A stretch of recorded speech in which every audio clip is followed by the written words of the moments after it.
అందరికీ నమస్కారం, శుభోదయం. Welcome to profit master. ఇవాళ 22 జూలై ట్యూస్డే. ఇంటర్నేషనల్ మార్కెట్స్లో పర్ఫార్మెన్స్ ఏ విధంగా ఉంది, మేజర్గా మన మార్కెట్స్ మీద ఎలాంటి ఇంపాక్ట్ ఉండే అవకాశం ఉంది చూద్దాం. Most of the Asian markets అన్నీ కూడా ఒక పాజిటివ్ బయాస్తో ట్రేడ్ అవుతున్నాయి. నికాయ్ 0.25% మేర, హాంకాంగ్ 0.3%, షాంఘై 0.14% మేర లాభాలతో ట్రేడ్ అవుతున్నాయి.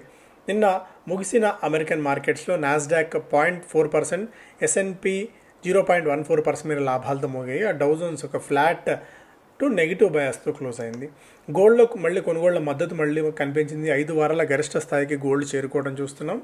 ఎందుకంటే ఆగస్టు 1 లోపు డొనాల్డ్ ట్రంప్ తీసుకునే ట్రేడ్ నిర్ణయాలు ఏ మేరకు యుఎస్ ఎకానమీకి బెనిఫిట్ చేకూరుస్తాయి అన్న ఒక అనుమానం అయితే ఉంది. గోల్డ్ $3,400 మార్క్ని క్రాస్ చేసి పైన ట్రేడ్ అవుతుంది. ఆయిల్ $68, $69 బిలో దగ్గర ట్రేడ్ కావడం కూడా చూస్తుంది. ఇది మేజర్గా ఇంటర్నేషనల్ మార్కెట్స్ నుంచి ఉన్న అప్డేట్స్ ప్రకారం చూస్తే స్పెసిఫిక్ స్టాక్స్ పరంగా చాలా స్టాక్స్లో యాక్టివిటీ ఉంది.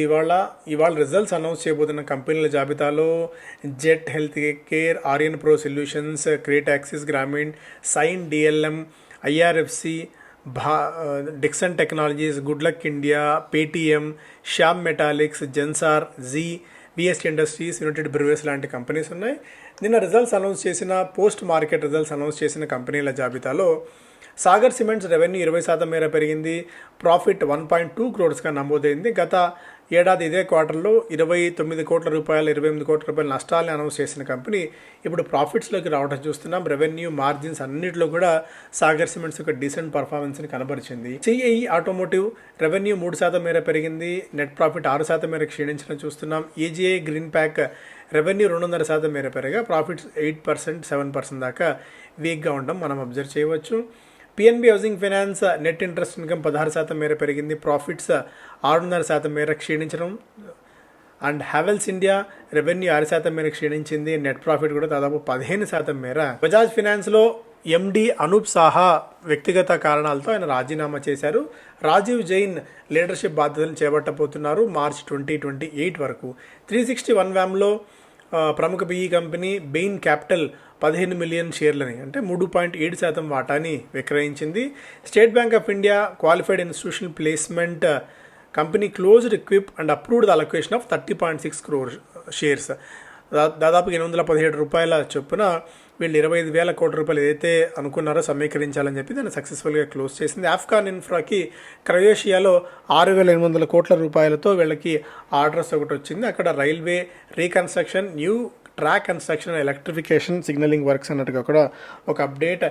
ఇన్ఫ్రా స్పేస్లో ఆఫ్ఘాన్ ఇన్ఫ్రా కూడా చాలా మంచి కంపెనీస్లో వన్ ఆఫ్ ది కంపెనీ ఇది. దీన్ని కూడా ఇన్ఫ్రా స్పేస్లో చాలా ప్రెస్టీజియస్ ప్రాజెక్ట్స్ని కన్స్ట్రక్ట్ చేసిన కంపెనీ ఆఫ్ఘాన్స్ ఇన్ఫ్రా. దీన్ని కూడా మనం లైమ్ లైట్లో పెట్టుకోవచ్చు, ఎప్పటికప్పుడు రాడార్లో పెట్టుకొని ట్రాక్ చేస్తూ ఉండవచ్చు. ఎల్ఐసి స్టేట్ బ్యాంక్ ఆఫ్ ఇండియాలో తన వాటాని 9.21 నుంచి 9.49కి పెంచుకుంది.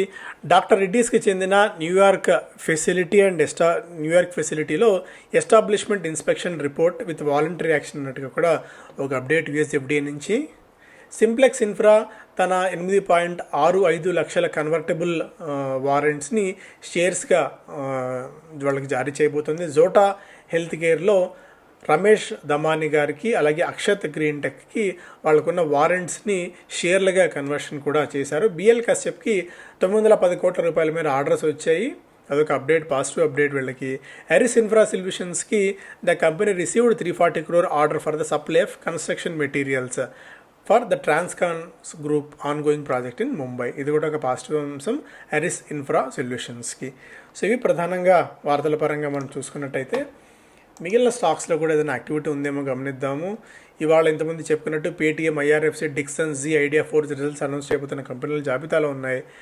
ఎటర్నల్ అన్నిటికంటే మేజర్గా మనం మాట్లాడుకోవాల్సిన అంశం eternal. Zomato parent company eternal తన లాభాల్లో 90% మేర క్షీణత నమోదు చేసింది. గత ఏడాది ఇదే క్వార్టర్లో 253 కోట్ల రూపాయల నికర లాభాలు అనౌన్స్ చేసిన కంపెనీ ఈసారి కేవలం 25 కోట్ల రూపాయలకు మాత్రమే పరిమితమైంది.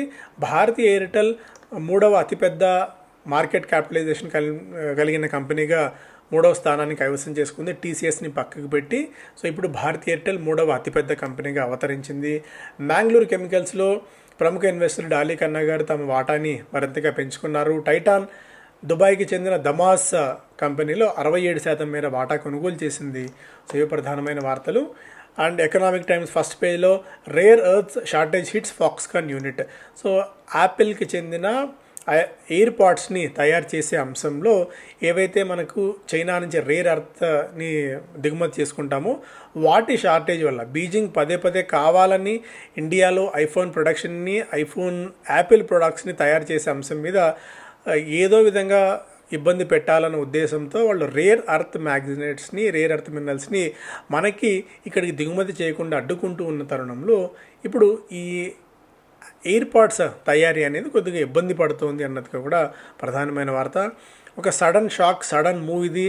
ఇప్పటికే బీజేపీ ప్రెసిడెంట్ కోసం ఎవరు ఉండాలి, 29ని ఎవరు పార్టీని సమర్థంగా ముందుకు తీసుకెళ్లే నాయకత్వం ఉంది అని చెప్పి పార్టీ ప్రెసిడెంట్ని అంతర్గతంగా వెతుక్కుంటూ ఉన్న తరుణంలో బీజేపీకి ఇప్పుడు వైస్ ప్రెసిడెంట్ ధన్కర్ గారు కూడా రాజీనామా చేశారు తన ఆరోగ్య కారణాల నేపథ్యంలో.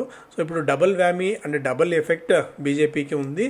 సో ఏ విధంగా మాన్సూన్ సెషన్స్ని గట్టెక్కించగలరో చూడాలి. ఎందుకంటే వైస్ ప్రెసిడెంట్గా సమర్థంగా బాధ్యతలు నిర్వహించారు అండ్ వెరీ స్టాంచ్ లీడర్. అంటే ఏదైనా ఒక పాయింట్ చెప్పారంటే దానికి అదే స్థాయిలో స్టాంచ్ పద్ధతిలో కూడా పూర్తి స్థాయిలో దాని మీద తన వ్యతిరేకతని, తన అభిమానాన్ని చాటుకుంటూ వస్తున్న వ్యక్తి 74 ఏళ్ల జగదీప్ ధన్కర్ గారు. అలాగే ఏఐబి ప్రోబ్ అన్బయాస్డ్ అన్నట్టుగా కూడా రామ్మోహన్ నాయుడు గారు చెప్తున్నారు. సో అవి ఫస్ట్ పేజీలో ప్రధానమైన అంశాలు. ఎటర్నల్ Q1 నెట్ ప్రాఫిట్ 90% మేర క్షీణించింది, కానీ రెవెన్యూ మాత్రం 70% మేర పెరిగింది. బ్లింకిట్ బాగా కలిసి వస్తుంది ఓవరాల్గా ఎటర్నల్కి.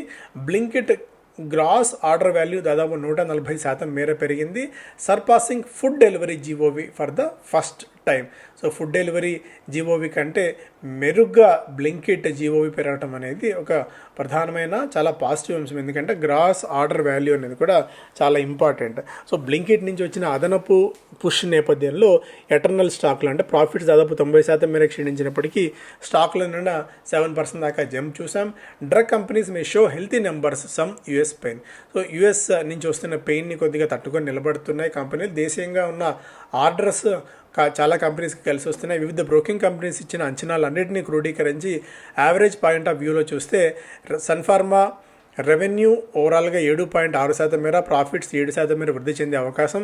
డాక్టర్ రెడ్డీస్కి 16% రెవెన్యూ, అలాగే ఓవరాల్గా ప్రాఫిట్స్ దాదాపు 13% మేర పెరిగే అవకాశం ఉంది. ఓవరాల్గా క్లియర్ కట్గా లుపిన్ 23% మేర రెవెన్యూలో జంప్ ఉండగా ఇయర్ ఆన్ ఇయర్ ప్రాఫిట్స్లో 83% మేర జంప్ ఉండే ఛాన్సెస్ ఉన్నాయన్నట్టుగా కూడా వివిధ బ్రోకింగ్ కంపెనీస్ ఇచ్చిన అన్నింటినీ క్రోడీకరించి ఇక్కడ ఇవ్వడం కూడా మనం చూస్తున్నాం. ఫారిన్ పోర్ట్ఫోలియో ఇన్వెస్టర్స్ విత్డ్రాల్ మోడ్లో కొన్ని sectors FPIs turn away from IT, sell some FMCG, auto. Turn away from IT నుంచి బయటికి వెళ్ళిపోతూ IT, FMCG, consumer durables, auto, health care నుంచి మెల్లగా వాళ్ళు వైదొలుగుతున్నారు. Services, metals and mining, consumer services, capital goods, oil అంటే రొటీన్ పద్ధతుల్లో ఉన్న ఏవైతే పాత గతంలో డిఫెన్స్ బెట్స్ అనుకున్నాం వాటి వైపు వచ్చి ఇక్కడ కొత్తగా వస్తున్న సెక్టార్స్ అన్నిటి నుంచి కూడా వైదొలిగి పాత వైపు మళ్ళీ వెళ్ళడం అనేది కొద్దిగా ఇంట్రెస్టింగ్ మూవ్గా కనిపిస్తుంది ఫారిన్ పోర్ట్ఫోలియో ఇన్వెస్టర్స్ సంబంధించి. రిలయన్స్ కొద్దిగా డీసెంట్ రిజల్ట్స్ అనౌన్స్ చేసిందని మీడియాలో వచ్చినప్పుడు కూడా మనం విన్నా కూడా చాలా క్లియర్ కట్గా అనుకున్నాం. అంత గొప్ప రిజల్ట్స్ ఏమీ లేదు. OTG one time gains Asian పెయింట్స్లో అమ్మడం వల్ల వచ్చిన దానివల్ల ప్రాఫిట్స్లో బాగా జంప్ కనిపించిందని చెప్పి. బట్ ఓవరాల్గా నిన్న అటు రష్యా నుంచి వచ్చిన నెగిటివ్ న్యూస్, ఎందుకంటే యూరోపియన్ యూనియన్ రష్యా నుంచి ఆయిల్ దిగుమతి చేసుకుంటే వాటి మీద శాంక్షన్స్ విధిస్తామని చెప్పడం, వాటి నేపథ్యం అన్న రిజల్ట్స్ కూడా అంతంత మాత్రంగా ఉండడం వల్ల రిలయన్స్ షేర్స్ నిన్న కొద్దిగా వీక్నెస్ అయితే చూసాం. బట్ ఓవరాల్గా బ్రోకింగ్ కంపెనీస్ అన్ని కూడా 1600 నుంచి 1700 రూపాయల దాకా టార్గెట్ ప్రైజులు ఇస్తున్నాయి రిలయన్స్ ఇండస్ట్రీస్కి. HDFC bank and ICICI bank, ఈ రెండు బ్యాంకుల్లో ఏ బ్యాంక్ బెస్ట్ అన్న థాట్ ప్రాసెస్ వచ్చినప్పుడు on investor charts ICICI has an edge over HDFC now. So ప్రస్తుతానికి హెచ్డిఎఫ్సి బ్యాంక్ ఇయర్ రేట్ ప్రకారం 13% మేర పెరిగింది, 1 ఇయర్లో 22% దాకా పెరిగింది. ICICI bank year to date ప్రకారం 14.4% పెరగక ఈ 1 ఇయర్లో 18% దాకా పెరగడం అయితే చూసాం.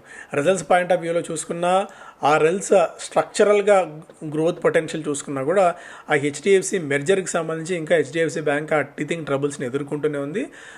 ఐసిఐసిఐ బ్యాంక్ లీడర్షిప్ మెరుగ్గా ఉంది, దానికి తోడు ఎక్కడ ఫోకస్ అయితే వీళ్ళకి విథరౌట్ అవ్వలేదు. దీంతో ఐసిఐసిఐ బ్యాంక్ ఒక క్లియర్ కట్ లీడర్గా ఉంది. వెన్ కంపేర్డ్ విత్ అంటే షార్ట్ టర్మ్లో మేబీ ఐసిఐసి బ్యాంక్ కొద్దిగా బెటర్గా పర్ఫామ్ చేసే అవకాశం ఉంది. When compared with HDFC bank అనేది ఓవరాల్గా దీని సారాంశంగా ఉంది. EU sanctions on Russian crude to harm Indian fuel exports. అలాగే నయారా అండ్ రిలయన్స్ ఇండస్ట్రీస్కి కొద్దిగా ఫస్ట్గా హిట్ తీసుకునే అవకాశం ఉంది. జనవరి 21వ తారీఖు వరకు యూరోపియన్ యూనియన్ గడువు ఇచ్చిన తరుణంలో 6 నెలల పాటు గడువు ఉంది. ఏదన్నా ఉంటే స్ట్రాటజీస్ని వర్కౌట్ చేసుకునేందుకు, రీవర్కౌట్ చేసుకునేందుకు. అల్ట్రాటెక్ దాదాపు 49% మేర ప్రాఫిట్లు జంప్ చూస్తున్నాం. ఇండియా సిమెంట్స్ని 27లో మెర్జ్ చేస్తారా, 28లో విలీనం చేసుకుంటారన్నది ఇంకా టైం డిసైడ్ చేస్తుంది. ఆలోపు ఇండియా సిమెంట్స్లో క్లీనింగ్ అప్ ఆఫ్ యాక్ట్ జరుగుతోందని చెప్పి అల్ట్రాటెక్ సిమెంట్స్ చెప్తోంది. Titan picks up 67% stake in United Arab ఎమిరేట్స్కి చెందిన దమాస్ ప్రముఖ కంపెనీలో 67% మేర వాటా కొనుగోలు చేస్తుంది. దీంతో తన ప్రజెన్స్ని జీసీసీ అంటే గల్ఫ్ కోఆపరేషన్ కౌన్సిల్లో కూడా తన పట్టును నిలుపుకోవడానికి టైటాన్ ప్రయత్నాలు చేస్తుంది. ఏపీ లిక్కర్ స్కామ్లో, ఏపీ లిక్కర్ ప్రోబ్లో ఎస్ఎన్జి, తిలక్ నగర్ ఇండస్ట్రీస్, అలాగే B9 బెవరేజెస్ ఈ 3 కంపెనీస్ మీద కూడా ఛార్జ్షీట్ దాఖలైంది.